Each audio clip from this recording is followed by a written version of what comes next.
First one is everybody's already heard traction, traction, traction. The caveat I wanted to add here was just to like look a little bit further at what actually traction means, right? So it's a bit of a buzzword, it gets thrown out a lot. People are like, okay, you need traction, you need revenue, you need sales, you need people on board, and that's all absolutely true. The one thing I want to add there is like traction is also a spectrum, right? So purely definitionally, traction means evidence that the market wants it, evidence of market demand. Right? So obviously, if you look on the spectrum, you look on this side, it's a lot more tangible traction. When you have people actually putting their money where their mouth is, you have people actually putting their time into it, they're downloading the app, they're engaging in it, that's really concrete traction, right? But the biggest question that gets asked to us, to a lot of VCs is, okay, great, I don't have traction, what do I do?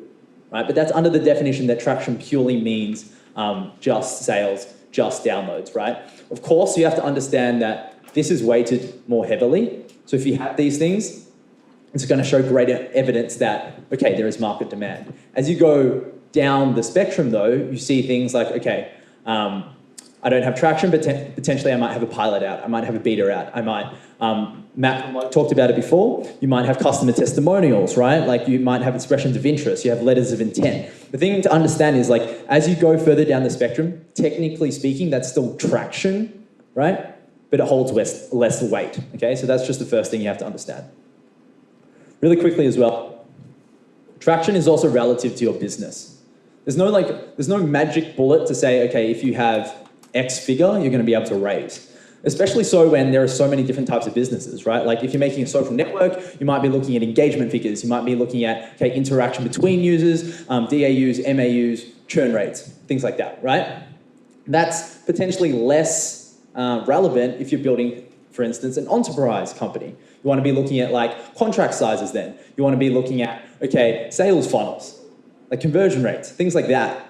So the big thing to understand with traction is it's relative to your business. Whether you're building a SaaS company, you have to look at LTVs versus CPAs, right? Which is long-term customer values versus cost per acquisition, right? If you're building a social network, you're building a marketplace, you're building an e-commerce platform. Just the thing to understand, we're not going to go through each individually. To understand though is like when you're approaching an investor, be sure to include the metrics that are most relevant to you. Because you can like have a huge list of all your metrics, but like all that data might not be that relevant to them, right? They might not care as much because it doesn't tell them enough of a story about is there evidence for market demand, okay? So that's the second caveat on traction. I'm going to whip through this really quickly because I really want to get onto neuroscience. I just really like it. This page is about unit economics. So there's this trend today in Silicon Valley where they're starting to put greater weighting behind this metric in particular. Okay, so what we talked about was, okay, there's no one golden bullet for any industry vertical. But what there is there's one common metric that is valued quite importantly these days. That's unit economics. What unit economics means is that what is the revenue and the expenses associated per unit, okay? Per unit, again, differs based on what type of company you're running. If you're running a social network, your unit would be, say, users, okay? Per unit, how much money are you going to get per customer? So what is their lifetime value? How much money then do you have to spend on getting that customer? What is their cost per acquisition? Okay? For instance, if you're looking at an e-commerce platform, how much money do you have to spend on getting your stock in? How much money do you get from each unit of stock? Okay? So it's per unit. The biggest thing with unit economics is to understand that people and investors particularly are looking at companies that are going to be profitable, right? So if you have really good unit economics, what you know is per unit, what you're seeing is net positive, okay? So that's really important. If it's net negative, what happens is that as time goes on, you're losing money because it costs you more to acquire these people that they're going to bring into your company. It's important to state here that, of course, lifetime value is subjective as well. Like there's no way to 100% guarantee that this customer is going to be worth this amount of money. And that's why there's always some back and forth in terms of what valuation is. Right? Because you're going to value a customer potentially different to a VC. One VC will be different from another VC, okay? That's pretty much all I want to talk about in terms of metrics because it's been covered really thoroughly today. Okay, this is pretty obvious. It's just don't put grandiose, big guesstimations in your pitch deck. Back it up with logic, okay? Yay! All right, cool. This is by far my favorite topic to talk about because it combines two awesome fields. One is a science field, which is substantiated by a lot of evidence, and it really deconstructs the why behind things, right? The other side is just general social interactions. It puts those things together. The reason that's really important is because when you're walking into an investor meeting, when you're walking to any sort of meeting, at the end of the day, it's still an interaction between two people. If it's an interaction between two people, what that means is that the laws of social dynamics still apply. Because somebody could be an investor, somebody could be an entrepreneur, somebody could be a mum, could be a dad, whatever it is, our brains still work the same. And that's what we're going to look at, okay? So up first, put up your hands if you've heard what framing is. Cool, right? Not too many people. So what framing means is this. So every single person has their own perceptions of a reality, okay? Every single person has their own value sets, their own belief systems, and their own understanding of what exists in their reality, okay? So for instance, you could see yourself as an expert in your field. You could see yourself as a founder and critically important to your startup. That is within your reality, and you truly believe that. So what that represents, all those things put together, is your frame. Okay? Every single person has their own frame. Okay? This is what happens next. When you meet anybody, whether it's a social interaction or whether you're meeting an investor, what happens is frames will clash.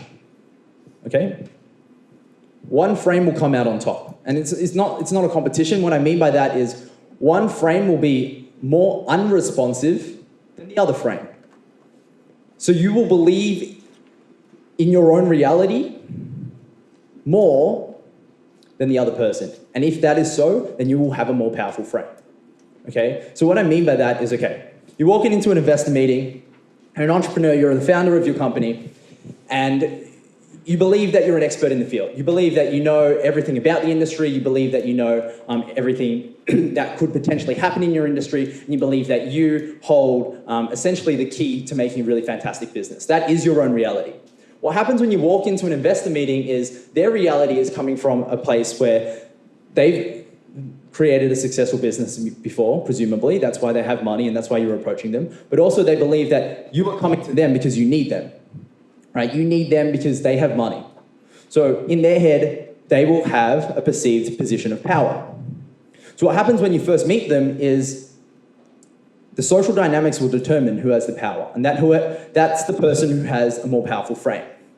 So what I mean by that is, okay, if you really know your industry, if you really know your startup, and everything within your belief system is unshakable, you could look at it as, then anything the investor then comes at you with, whether it's questions, whether it's rebuttals, whether they're pushing on valuations, right? If you truly believe these things and you're able to demonstrate logical reasons why, then you'll put the investor in a position where they will have to question their own reality. Right? Does that make sense so far? So this is how you do it. Oren Klaff talks about it in a book called Pitch Anything, right?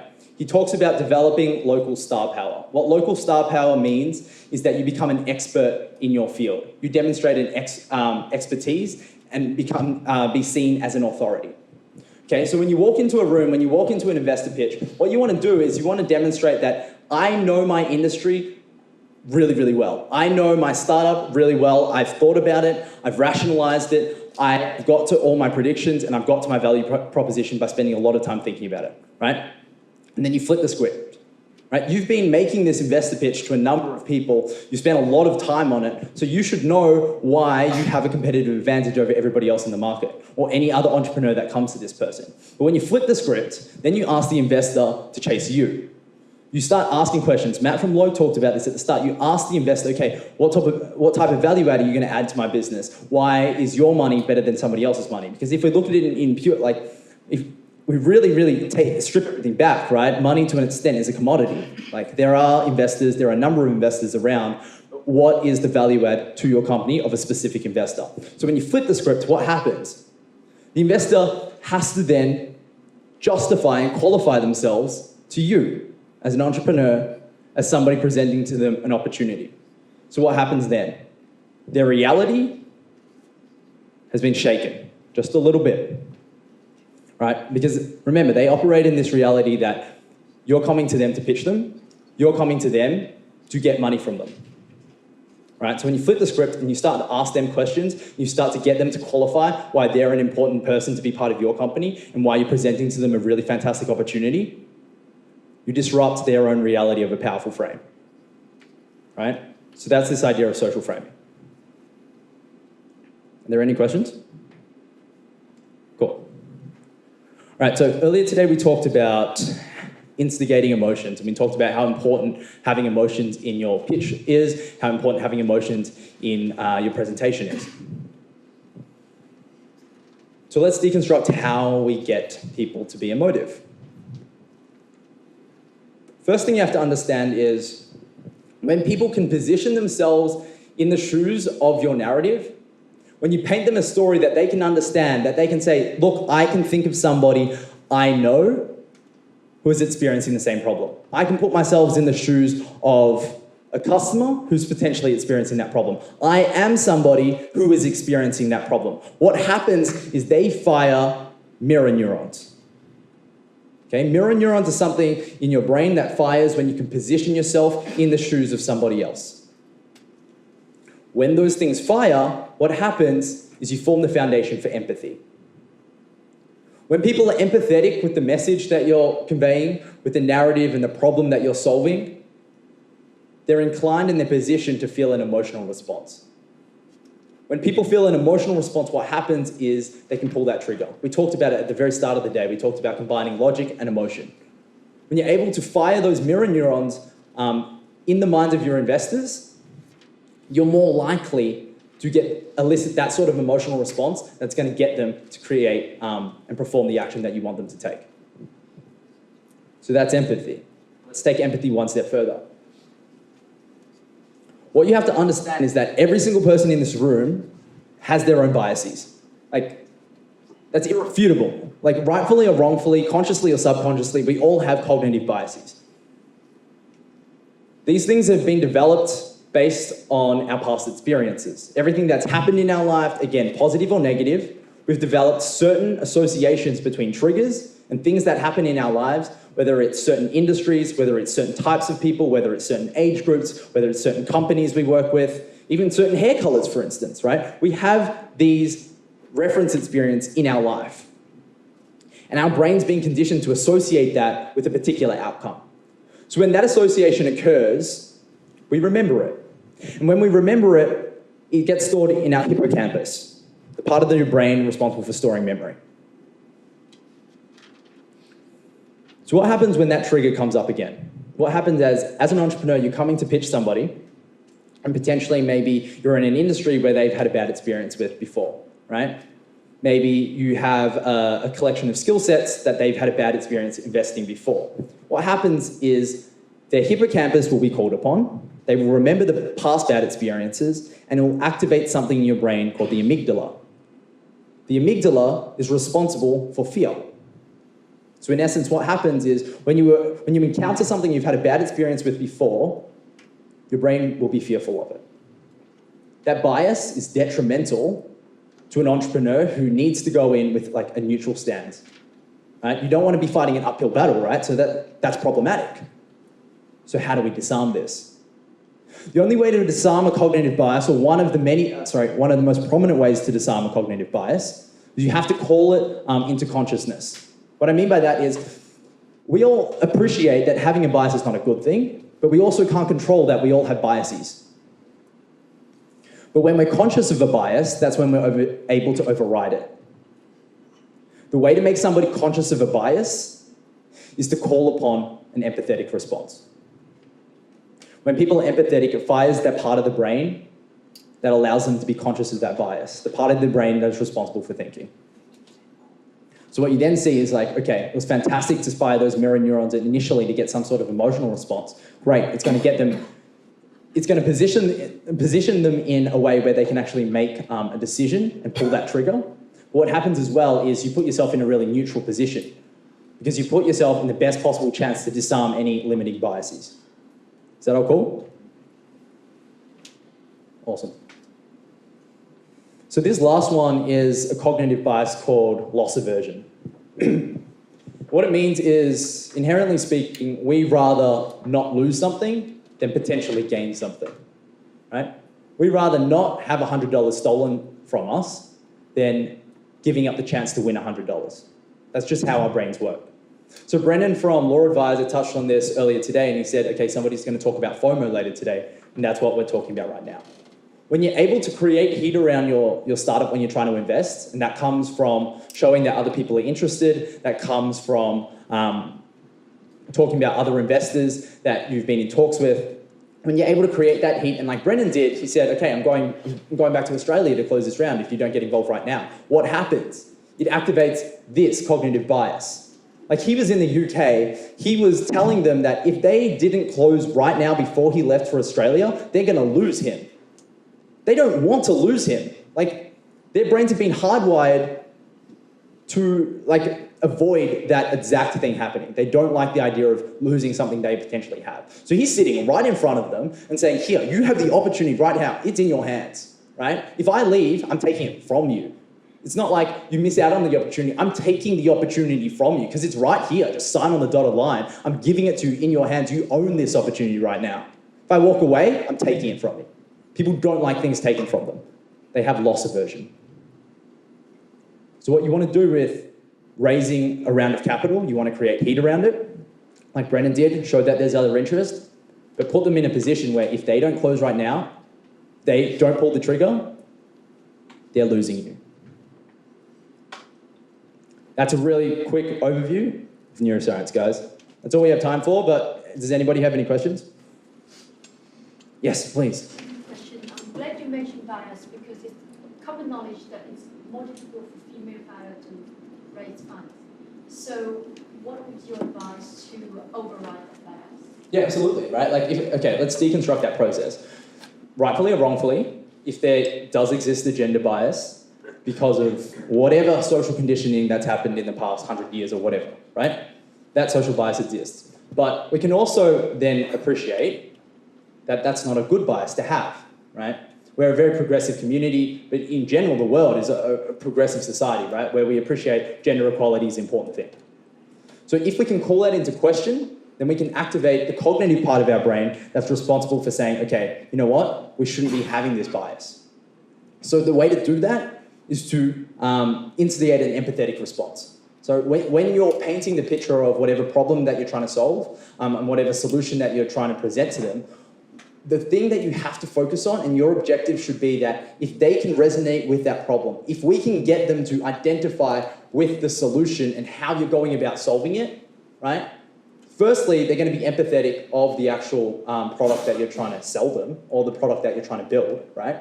But when they are empathetic of that, that's when the part of their brain is active that allows them to be conscious of that bias. So it's a two-pronged effect. Like you want them to be empathetic because it's going to help you raise, but when it's helping you raise, it also helps you disarm that limiting bias. Does that make sense? No? Feel free to ask follow-up questions. No, that's interesting because from what I understand, the investor invests not so much on the product, the idea, but mainly on the founders or the founding team. So, there was advice among the female founders community that, for example, if you have male founders, you probably have a better chance of raising money if you let the male founder go and seek funding, which is pretty sad, right? Like you said, because we should try to seek for gender equity. But I'm just not quite sure how, in that 20 minutes you have in front of the investor, to get them acknowledge that, well, actually, you're biased on previously because there's not so many successful companies run by female founder. It doesn't mean that I'm not going to be one of those, so it's difficult to... Yeah, absolutely, right? To get them acknowledge that. No, it's absolutely difficult to get them to acknowledge, like, a bias against, say, like, a female founder. You have two options, though. One is you can persist with whatever moral stands you have, and if you believe in, like, okay, I want to push the paradigm, I want to reject the premise that people having a bias against women is not a good thing, and I'm going to try to persevere through that.